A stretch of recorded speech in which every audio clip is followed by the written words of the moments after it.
Video लेकर जिसमें हम कक्षा 7 के चैप्टर नंबर 3 के बारे में बात करेंगे। साइंस का जो तीसरा चैप्टर है उसके बारे में, तो जिसका नाम है रेशों से वस्त्र तक। हमारे चैप्टर का क्या नाम है? रेशों से वस्त्र तक। तो बने रहिए वीडियो में, सभी लाइव आ जाइए, जल्दी जल्दी लाइव आइए। चैप्टर का नाम है रेशों से वस्त्र तक। तो वीडियो को शुरू करते हैं।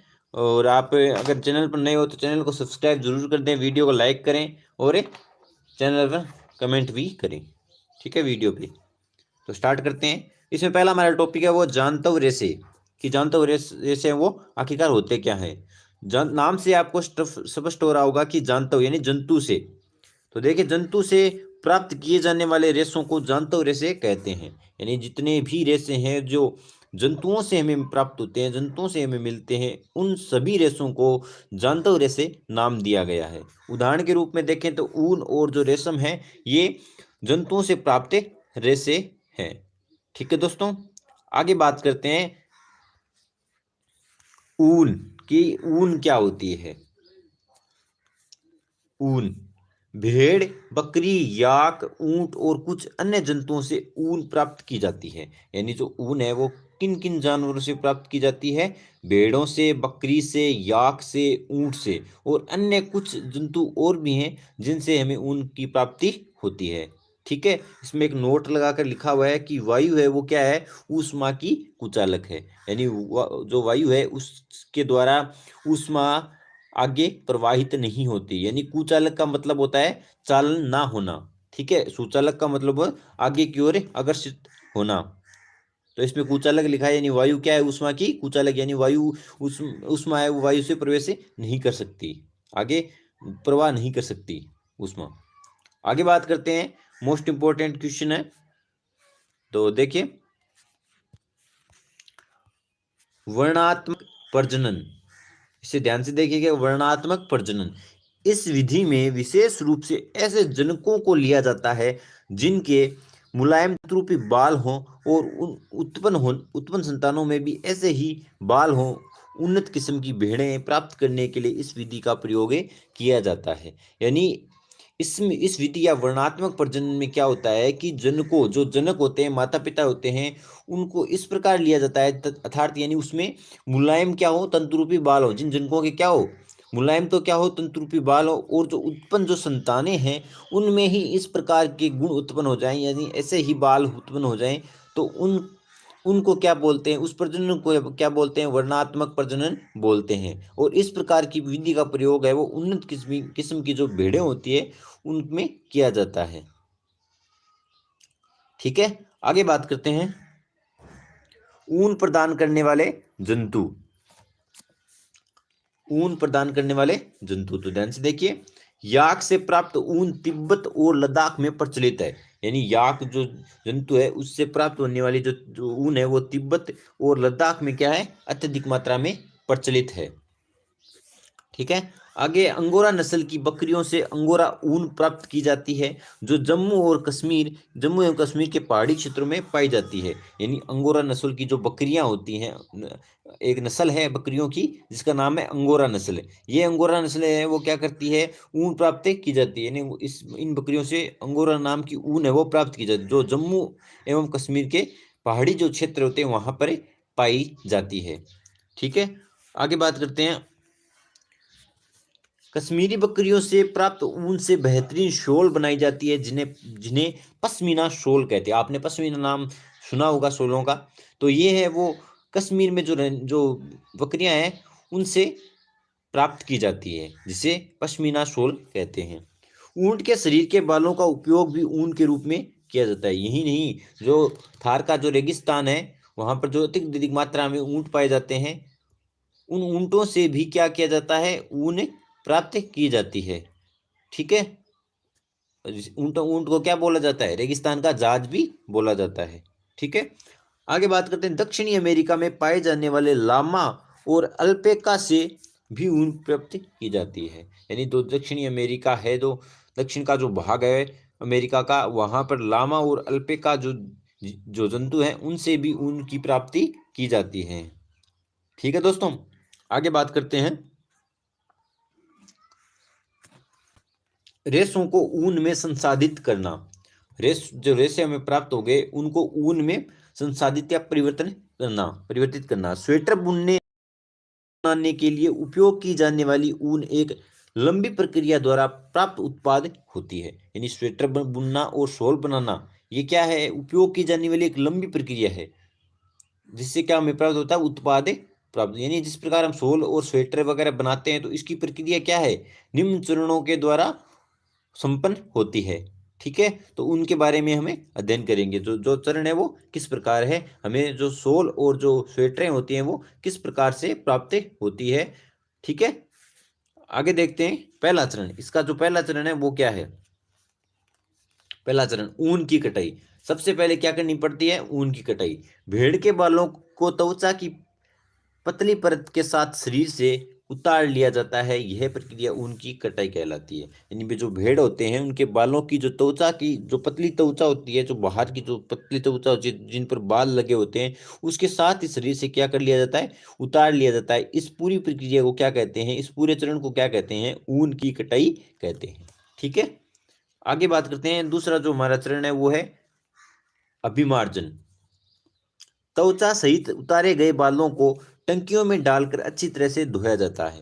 यानी जो त्वचा के साथ जो बाल उतार लिए गए हैं उन बालों को क्या किया जाता है, टंकियों में डाला जाता है और अच्छी तरह से इनको धोने का काम किया जाता है, जिससे उनकी चिकनाई, धूल और गर्द निकल जाए। यानी जिनको इसको धोएंगे इनके बालों को तो क्या होगा कि इनकी जो चिकनाई है, धूल है और जो गर्द है वो पूर्ण रूप से निकल जाएंगे, और यही प्रक्रम क्या कहलाता है, अभिमार्जन कहलाता है। ठीक है दोस्तों, हमारा जो तीसरा पॉइंट है उसके बारे में देखते हैं। तीसरा पॉइंट, जो तीसरा चरण है, अभिमार्जन के बाद रोएदार बालों को कारखाने में भेजकर उन्हें छांटा या पृथक किया जाता है। यानी अभिमार्जन के बाद, अभिमार्जन की जो प्रक्रिया है, जिनको यानी जो बाल हैं जो उनको धोने के बाद इनके रोएदार बालों को क्या कर दिया जाता है, कारखानों में भेज दिया जाता है और वहां पर इनको छांटा या पृथक किया जाता है। ठीक है, हमारा जो चौथा पॉइंट है वो है, उसके बारे में देखते हैं। इसके बाद बालों को सुखाया जाता है। यानी तीनों जो प्रक्रम है, ये तीनों चरण है वो पूर्ण होने जाने के बाद बालों को क्या किया जाता है, सुखाया जाता है तथा उसमें उपस्थित बर बर को क्या बोलते हैं, छोटे छोटे कमल में फूले हुए जो रेशे हैं उनको क्या बोल देते हैं, बर बोलते हैं, को छांट लिया जाता है। यानी छोटे छोटे और कोमल जो फूले हुए जो भाग है, जो रेशे हैं, उनको क्या कर लिया जाता है, अलग छांट लिया जाता है। इसके पश्चात रेशों का पुनः अभिमार्जन करके उन्हें सुखा लिया जाता है। यानी फिर से अभिमार्जन किया जाता है, फिर से धोया जाता है और फिर से उनका क्या कहता है, सुखा लिया जाता है। इस प्रकार प्राप्त उत्पाद ही धागों के रूप में काते जाने के लिए उपयुक्त ऊन होती है। यानी जो पूर्ण प्रक्रिया हो जाती है, साफ जो रेशे हैं वो प्राप्त हो जाते हैं, तो वो क्या है, धागे काते जाने के लिए उपयुक्त ऊन मानी जाती है। ठीक है दोस्तों, अगला हमारा जो चरण है पांचवा, उसके बारे में देखते हैं।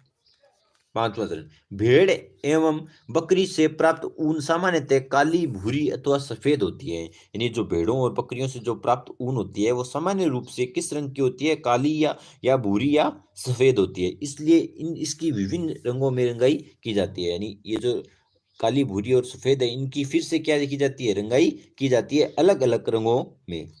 ठीक है, छठा पॉइंट या छठा चरण है वो है रीलिंग। इसमें रेशों को सीधा करके सुलझाया जाता है। यानी रेशों को क्या किया जाता है, सीधा किया जाता है, उनको सुलझाने का काम किया जाता है और फिर लपेट कर उनसे धागे बनाया जाता है, धागा बनाया जाता है। लंबे रेशों को काट कर स्वेटरों की ऊन के रूप में और अपेक्षाकृत छोटे रेशों को काट कर ऊनी वस्त्र बनाने में उपयोग किया जाता है।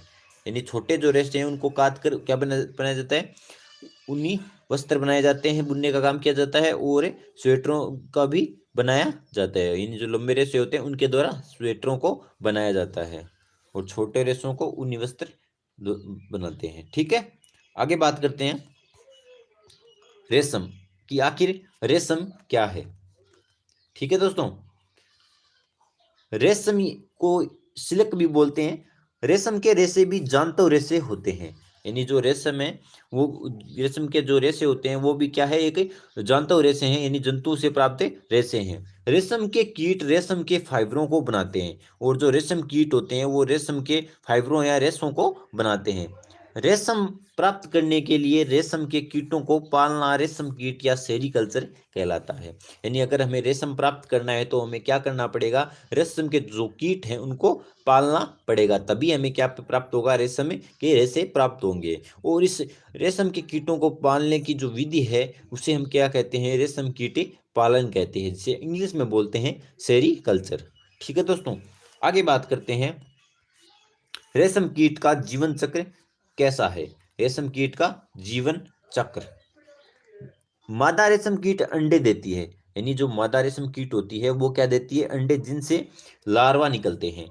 रेशम कीट अंडे देती है मादा, और उनसे क्या निकलते हैं, लार्वा, जो कैटरपिलर या इल्ली या रेशम कीट कहलाते हैं। और यह यही लार्वा क्या कहलाते हैं, रेशम कीट कहलाते हैं, जिन्हें कैटरपिलर या इल्ली भी बोलते हैं। ये आकार में वृद्धि करते हैं और ये धीरे धीरे क्या करते हैं, आकार में अपने वृद्धि करते हैं। और जब कैटरपिलर अपने जीवन चक्र की अगली अवस्था में प्रवेश करने के लिए तैयार होता है, और जो कैटरपिलर या रेशम कीट है वो अपनी जीवन चक्र, जीवन का जो चक्र है वो उसकी अगली अवस्था में प्रवेश करने के लिए पूर्ण रूप से तैयार होता है, तो यह प्यूपा या कोशित कहलाता है। जब ये अगले चरण में चला जाता है तो यह क्या कहलाता है, प्यूपा या फिर कोशित कहलाता है।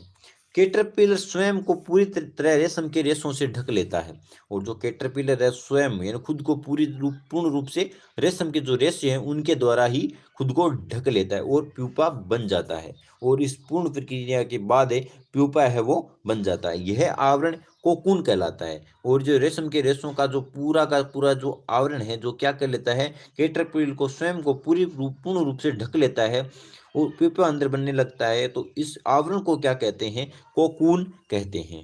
ठीक है, आगे देखते हैं। कीट के आगे का विकास इसी के अंदर होता है। यानी जो कोकून है उसके अंदर ही कीट या रेशम कीट का जो पूर्ण विकास है वो इसी के अंदर होता है। रेशम का धागा रेशम कीट के कोकून से प्राप्त रेशे से तैयार किया जाता है। यानी जो बाहर का जो आवरण है जिसे हमने कोकून बोला है, उसके द्वारा ही रेशम कीट का जो रेशे हैं वो प्राप्त किए जाते हैं। यह मृदु रेशा स्टील के तार जितना मजबूत होता है, और जो ये रेशा है वो स्टील का जो तार होता है पतला, उतना ही मजबूत होता है। रेशम के धागे का गठन, चिकनाहट, चमक आदि भिन्न होने के कारण रेशम के अनेक किस्में हैं। यानी रेशम के जो धागा है उसका गठन या चिकनाहट मानो या चमक मानो आदि क्या है, अलग अलग है, भिन्न भिन्न है। इसके कारण इनकी किस्में भी क्या है, अलग अलग है। अतः टसर रेशम, मूंगा रेशम, कोसा रेशम तथा अन्य प्रकार के रेशम विभिन्न प्रकार की किस्म के रेशम कीटों के द्वारा काटे गए कोकूनों से प्राप्त किए जाते हैं। शहतूत रेशम कीट सबसे सामान्यतः रेशम कीट है। तो दोबारा देखते हैं इसके बारे में। जो रेशम के जो धागे हैं उनका गठन, चिकनाहट, चमक आदि भिन्न भिन्न होते हैं, जिसके कारण रेशम की अनेक किस्में है। जैसे क्या है, टस्सर रेशम हो गया, मूंगा रेशम हो गया, कोसा रेशम हो गया था, अन्य प्रकार के रेशम विभिन्न प्रकार के रेशम कीटों से प्राप्त किए जाते हैं। ठीक है, और रेशम, शहतूत रेशम कीट है वो सामान्य रूप से, सामान्य एकदम सामान्य क्या है, रेशम कीट है जो सामान्य रूप से बहुत अधिक मात्रा में पाया जाता है। ठीक है, आगे देखिए। रेशम कीट पालन अथवा रेशम कीटों का संवर्धन भारत का बहुत प्राचीन व्यवसाय है। यानी जो रेशम कीट का जो पालने की विधि है या सेरिकल्चर है तथा रेशम कीटों का संवर्धन संवर्धन है वो क्या है, भारत की बहुत प्राचीन क्या है, व्यवसाय है। ठीक है, आगे देखते हैं रेशम का संसाधन, कि रेशम का संसाधन है वो किस प्रकार से होता है। रेशम के रेशे या रेशम फाइबर प्राप्त करने के लिए कोकून की बड़ी ढेरी का उपयोग किया जाता है। यानी इस रेशम के जो रेशे हैं उनको प्राप्त करने के लिए क्या किया जाता है, जो कोकून होते हैं, जो रेशम कीटों का जो बाहर का जो आवरण जिसे हमने कोकून बोला है, उसकी बड़ी ढेरियों का उपयोग किया जाता है। वैसे कीट में विकसित होने से पहले ही कोकूनों को धूप में रखा जाता है। यानी वैसे कीट विकसित होने से पहले क्या कर लिया जाता है, कोकूनों को धूप में सुखाने का काम कर लिया जाता है या रखने का काम कर लिया जाता है, अथवा पानी में उबाला जाता है या भाप में रखा जाता है, या फिर क्या किया जाता है, पानी में उबाला जाता है या धूप में रखा जाता है या भाप में रखा जाता है। इस प्रक्रम में रेशम के फाइबर पृथक हो जाते हैं, और इस पूर्ण विधि में क्या होते हैं कि रेशम के जो फाइबर है वो पूर्ण रूप से अलग अलग हो जाते हैं। ठीक है दोस्तों, आगे बात करते हैं रेशम की रीलिंग, कि रेशम की रीलिंग किस प्रकार से होती है। उपयोगी कोकून में से रेशे निकालने के पश्चात उनसे धागे बनाने की प्रक्रिया रेशम की रीलिंग कहलाती है। उपयोगी जो कोकून हमने प्राप्त किया है, जो रेशम कीट के जो बाहर का जो आवरण है, जिसे हमने कोकून बोला है, उससे रेशम निकालने के बाद उनसे धागे बनाने की जो प्रक्रिया है वही क्या कहलाती है, रेशम की रीलिंग कहलाती है। फिर रेशम के फाइबरों या रेशों की कताई की जाती है, जिससे रेशम के धागे प्राप्त हो जाते हैं। बुनकरों द्वारा रेशम के इन्हीं धागों से वस्त्र बनाए जाते हैं, और जो बुनकर होते हैं उन्हीं के द्वारा रेशम के इन्हीं धागों से वस्त्र बनाने की प्रक्रिया पूर्ण होती है। ठीक है दोस्तों, आगे बात करते हैं। भारत में भारत में रेशम उत्पादन से संबंध विभिन्न प्रकार के उद्योग है, यानी भारत में क्या है, रेशम उद्योग अत्यधिक मात्रा में है, जिनसे महिलाओं का महत्वपूर्ण योगदान है। और ये रेशम का जो उत्पादन है उसमें महिलाएं क्या करती हैं, महत्वपूर्ण योगदान देती है। कोकून से रेशम निकालने और कच्चे रेशम से वस्त्र आदि कार्य अधिकतर महिलाओं द्वारा ही किए जाते हैं। यानी कोकून से रेशम को निकालना और कच्चे जो रेशम होते हैं उनसे वस्त्र बनाने का अधिकतर काम है वो किसके द्वारा किया जाता है, महिलाओं के द्वारा ही किया जाता है।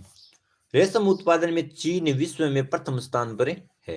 यानी रेशम उत्पादन में क्या है, चीन है वो क्या है, नंबर 1 पायदान पर है। ठीक है दोस्तों, आगे देखिए। भारत भी प्रमुख देशों में गिना जाता है, यानी भारत भी जो ऊपर के जो जो देश हैं उनमें गिना जाता है। आगे है व्यवसायिक संकट, यानी रेशम जो कीट है उनके द्वारा हमें हमारे जो व्यवसाय है उसको किस प्रकार से संकट है। ठीक है, इसके द्वारा हमें शरीर को किस प्रकार से संकट मिल हो सकता है उसके बारे में भी अध्ययन करेंगे। ऊन उद्योग हमारे देश में अनेक व्यक्तियों के लिए जीविकोपार्जन यानी जीविका का उपार्जन करने का एक महत्वपूर्ण साधन है। लेकिन इस उद्योग में कार्य करने वाले कारीगरों में सोटर्स घातक रक्त रोग देखने को मिलता है, जो एंथ्रेक्स नामक जीवाणु से फैलता है।